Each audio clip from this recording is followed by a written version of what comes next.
ವೀಕ್ಷಕರೇ ನಮಸ್ಕಾರ ಹಾಗೂ ಸ್ವಾಗತ. ಸ್ಕಂದ, ಕಾರ್ತಿಕೇಯ, ಷಣ್ಮುಖ ಇಂಥ ಹಲವಾರು ಹೆಸರಿನಿಂದ ಕರೆಯಲ್ಪಡುವ ಈ ದೇವರಿಗೆ ತಮಿಳುನಾಡಲ್ಲಿ ಮುರುಗನ್ ಅಂತ ಹೇಳ್ತಾರೆ.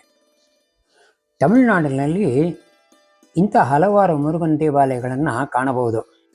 ಕೊಯಂಬತ್ತೂರಿನಲ್ಲಿರುವ ಅರುಳ್ಮಿಗು ಸುಬ್ರಹ್ಮಣ್ಯ ಸ್ವಾಮಿ ದೇವಸ್ಥಾನ ಇವುಗಳಲ್ಲಿ ಒಂದು. ಕೊಯಂಬತ್ತೂರಿನ ಮರುತಮಲೈ ಬೆಟ್ಟದ ಮೇಲಿರುವ ಈ ದೇವಸ್ಥಾನಕ್ಕೆ ಮರುತಮಲೈ ಮುರುಗನ್ ದೇವಸ್ಥಾನ ಅಂತಲೂ ಕರೀತಾರೆ. ಕೊಯಂಬತ್ತೂರಿನಿಂದ 12 ಕಿಲೋಮೀಟರ್ ದೂರದಲ್ಲಿರುವ ಈ ದೇವಾಲಯ 12ನೇ ಶತಮಾನದಲ್ಲಿ ಕಟ್ಟಲಾಯಿತು ಅಂತ ಹೇಳ್ತಾರೆ. ಪಶ್ಚಿಮ ಘಟ್ಟದ ಪರ್ವತ ಶ್ರೇಣಿಗಳ ಮಧ್ಯೆ ಇರುವ ಈ ದೇವಾಲಯ ಅತ್ಯಂತ ಸುಂದರವಾಗಿದೆ.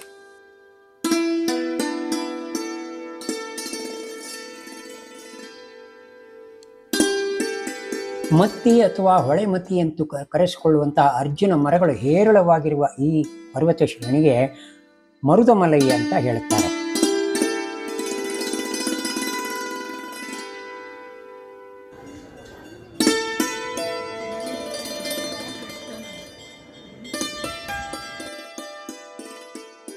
ಸುರಪದ್ಮ ಎಂಬ ರಾಕ್ಷಸನ್ನ ಸಂಹಾರ ಮಾಡಿದ ಮೇಲೆ ಕಾರ್ತಿಕೇಯ ಇಲ್ಲಿ ಬಂದು ನೆಲೆಸಿದ ಅಂತ ಹೇಳ್ತಾರೆ. ಕಾರ್ತಿಕೇಯನ ಆಣತಿಯಂತೆ ಪಂಬತ್ತಿ ಸಿದ್ಧರೆಂಬ ಸಾಧು ಒಬ್ಬರು ಪಳನಿಯ ಮುರುಗನನ್ನೇ ಹೋಲುವಂತಹ ಮೂರ್ತಿಯನ್ನು ಮಾಡಿ ದೇವಾಲಯ ಕಟ್ಟಿಸಿದರು ಅಂತ ಹೇಳ್ತಾರೆ.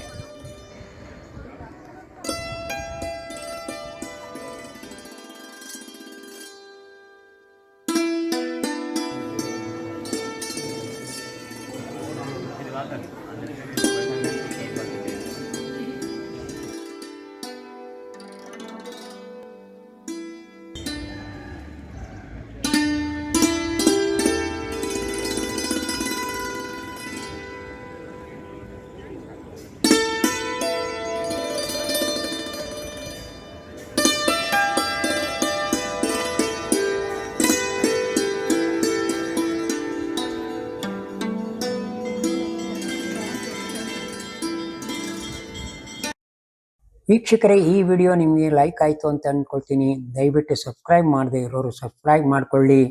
ನಮಸ್ಕಾರ.